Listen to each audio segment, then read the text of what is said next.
আমার খালাতো বোন, মামাতো বোন এবং ফুফাতো বোনের সাথে দেখা দেওয়া জায়েজ হবে কিনা, জানালে উপকৃত হব। জটিল প্রশ্ন ভাই, জটিল কেন বললাম? খালাতো বোন, মামাতো বোন, ফুফাতো বোন, এদের সবার সাথে পর্দা করতে হবে, অথচ এদের সাথে পর্দা করাটা আমাদের সমাজের সবচেয়ে কঠিন কাজ। ঠিক না বলেন? ভাবির সাথে পর্দা করা সহজ না কঠিন? অথচ ভাবির সাথে পর্দা করা লাগবে কি লাগবে না? আমাদের সমাজে ভাবি এবং দেবর সম্পর্কটা, এটাকে দেখানো হয় এক ধরনের খুনসুটি করার রাইট, অধিকার আছে এই টাইপের সম্পর্ক হিসাবে। ঠিক কিনা বলেন? এই জন্য দেবর ভাবির খুনসুটি নিয়ে অনেক আপনার গল্প, মুখরোচক কথা, অনেক কিছু আমাদের সমাজে প্রচলিত আছে। অথচ নবী করিম সাল্লাল্লাহু আলাইহি ওয়াসাল্লাম এই সম্পর্ক সম্পর্কে বলেছেন এটা হলো মৃত্যুর মতো, একে অন্য থেকে মৃত্যুকে যেরকম মানুষ ভয় পায় এরকম সাবধান থাকবে, এখানে অনেক বেশি রিস্ক আছে ফিতনায় পতিত হওয়ার। এই জন্য এখানে পর্দা আরো বেশি কড়াকড়ি ভাবে করতে হবে। খালাতো বোন, মামাতো বোন, ফুফাতো বোন ছোট থাকলে তো ভিন্ন কথা, কিন্তু যখন তারা পর্দার আওতায় চলে আসবে তখন তাদের সাথে অবশ্যই পর্দা মেনটেন করতে হবে।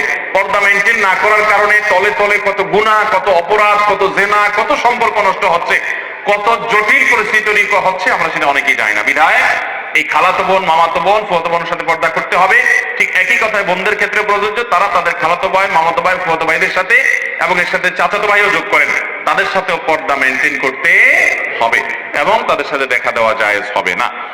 সুবহানাহু ওয়া তাআলার বিধান হলো নারীরা তার মাথা থেকে পা পর্যন্ত সবকিছু ঢেকে রাখবে, এইটাই প্রমাণ পাওয়া যাচ্ছে। এবার আসুন, নারীদেরকে আল্লাহ সুবহানাহু ওয়া তাআলা কোরআন কারিমে এই আয়াতগুলোর মধ্যে কি আদেশ করেছেন সেটা আমরা দেখি।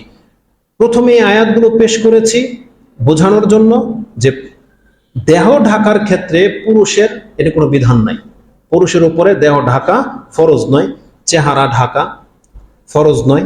এই জন্য আমাদের বক্তব্য যারা দেখেন বা যারা মহিলারা এসে দোকানে কথা বলে বা রাস্তাঘাটে যেখানে কথা বলে, যদি পুরুষের দিকে তাকানো মহিলাদের জন্য নাজায়েজ হতো তাহলে আমাদেরকেও মহিলাদের মতো পর্দা করে চলতে হতো, কিন্তু আল্লাহ সুবহানাহু ওয়া তাআলা তাদের উপরে কঠোরতাটা করেন নাই।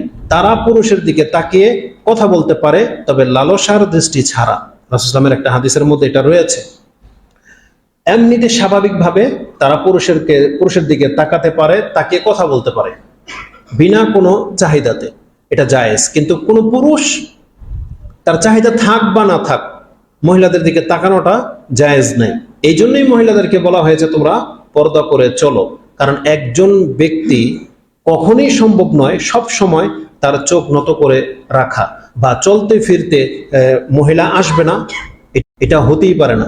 রাসূলুল্লাহ সাল্লাল্লাহু আলাইহি ওয়াসাল্লামের যুগে হয়তো বিষয়টা সহজ ছিল, কিন্তু বর্তমান যুগে যেহেতু মহিলাদের সংখ্যা বেশি আর তারাই রাস্তাঘাটে এবং বাজারে সবচেয়ে বেশি বিচরণ করে, সেই ক্ষেত্রে একটা পুরুষের জন্য দায় হয়ে যাবে যে সে তার চক্ষুকে নত করে চলবে।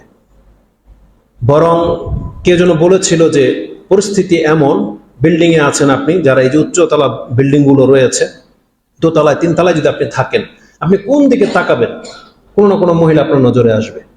তো এই ক্ষেত্রে চক্ষুকে হেফাজত করা খুব কঠিন হয়ে যাবে।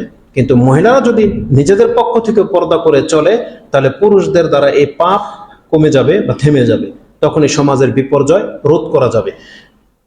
তাহলে এই আয়াত